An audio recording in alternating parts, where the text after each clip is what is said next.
The most important thing about pitching is being able to communicate the idea that's in your head to somebody else.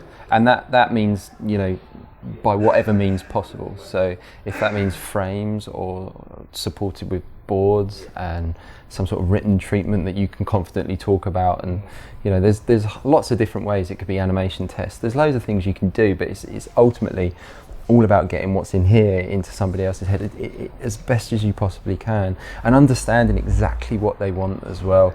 Asking loads of questions, finding out what it is that the client wants for their audience. If you can get as much information as you can and understand the job as best you can, and then go through your creative process to come up with your ideas, and then use every tool you've got in your box to get those ideas into their head, then you stand a pretty good chance. Someone could always come up with a better idea than you, but as long as you communicate your idea 100%, then that's the best you can do in any pitch situation.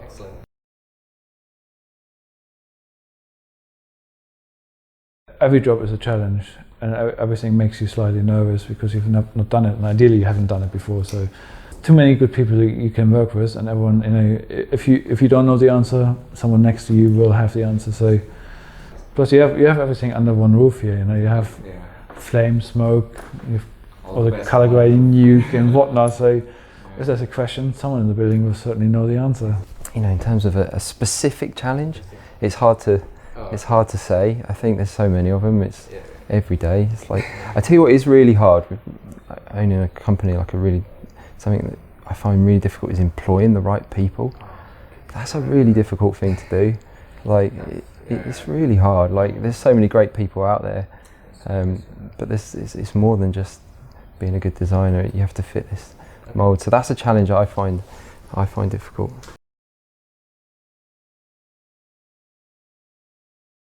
When we're hiring, there's two types that we're looking for. One is one that can execute, and it's just really talented at executing stuff and getting things animated to the best level. And the other one is sort of the creative minds to help us design and basically come up with the ideas. So obviously whoever's animating here has to have a strong sense of design, at least for my department. I think the ones that are creative just need to have a clear language and their style. A really short one. Yeah, I don't like really long show reels. And that's not, I'm not saying, I'm a really busy man and they've got to be really short. It's not that, it's just, it's got a job to do, and that is to make you go, oh, I'd like to find out more about this person. And you don't need 2 or 3 minutes to do that.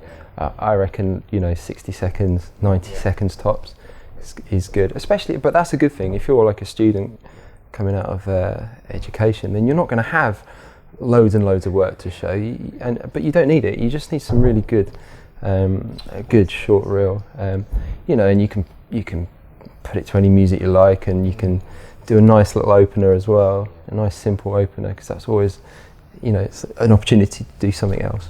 So short and snappy, definitely.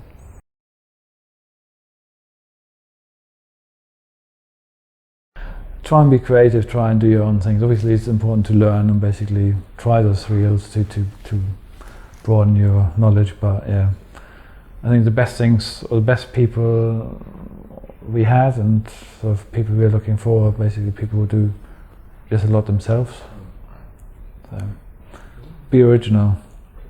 Don't get too tied up in the technology and the software and all that. That will come, and you'll spend lots of time using it and playing with it, and it's all really exciting and whatnot. I do a lot more thinking now than I actually do animating. That said, I have a lot of animators and designers around me to help do all that. Be able to apply yourself to different things and be really enthusiastic and keen for it. I think that's got to be the key. There's nothing worse than a graduate who looks like they don't care. You want somebody who's buzzing and really enthusiastic and keen to get involved and help out. And I'm sure that will come naturally to any young sort of designer, animator.